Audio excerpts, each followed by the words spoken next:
حضرت مولانا قاری صدیق احمد صاحب باندھوی رحمۃ اللہ علیہ کا نام ہم میں سے ہر شخص نے سنا ہوگا۔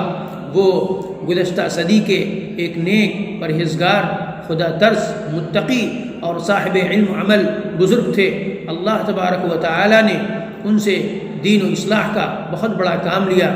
انہوں نے اپنے علاقے میں ایک عظیم الشان اور عالی شان مدرسہ جامعہ عربیہ کے نام سے قائم کیا۔ اپنے قرب و جوار کے علاقے ہی میں نہیں بلکہ پورے ہندوستان کا وہ اکثر سفر کرتے رہتے تھے، اور بیشتر اوقات سامان سفر، اخراجات سفر اور کرایہ وغیرہ کا انہیں خود ہی انتظام کرنا پڑتا تھا۔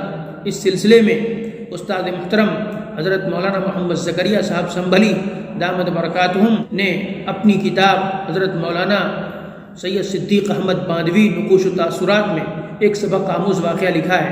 وہ لکھتے ہیں کہ حضرت مولانا قاری صدیق احمد صاحب باندھوی رحمۃ اللہ علیہ مدرسے کے کاموں سے سفر کرتے تھے، تب بھی حتی الامکان مدرسے سے کرایہ نہیں لیتے تھے، بلکہ کبھی راستے میں کوئی چھوٹی موٹی تجارت کر لیتے تھے جس سے کرایہ نکل آتا تھا۔ ایک مرتبہ انہیں کانپور تشریف لے جانا ہوا تو مدرسے میں مولوی سعد اللہ صاحب کی کرانے کی دکان تھی۔ ان سے کہنے لگے، مولوی سعد اللہ صاحب مجھے کانپور جانا ہے، میں آپ کے لیے کانپور سے کیا لے آؤں کہ جس سے میرا کرایہ نکل آئے؟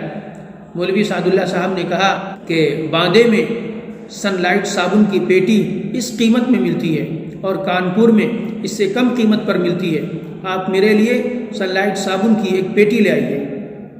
چنانچہ واپسی میں حضرت مولانا قاری صدیق صاحب باندھوی رحمۃ اللہ علیہ کانپور سے سن لائٹ صابن کی ایک پیٹی لیتے آئے، جس سے صابن کی قیمت اور ان کا کرایہ بھی نکل آیا اور 6 عدد صابن بچ بھی رہے۔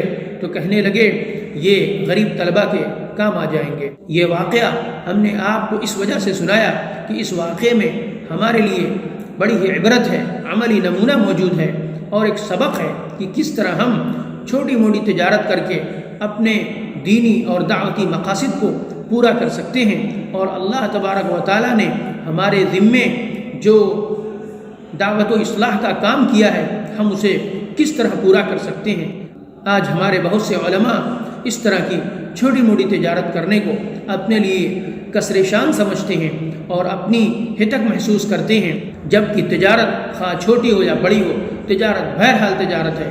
تجارت کے جو فوائد ہیں وہ اسے حاصل ہوتے ہیں، اور انسان نہ صرف یہ کہ معاشی طور پر خوشحال ہوتا ہے بلکہ اس کے اندر حمیت و خودداری پیدا ہوتی ہے اور ایک طرح کی بے نیازی بھی حاصل ہوتی ہے۔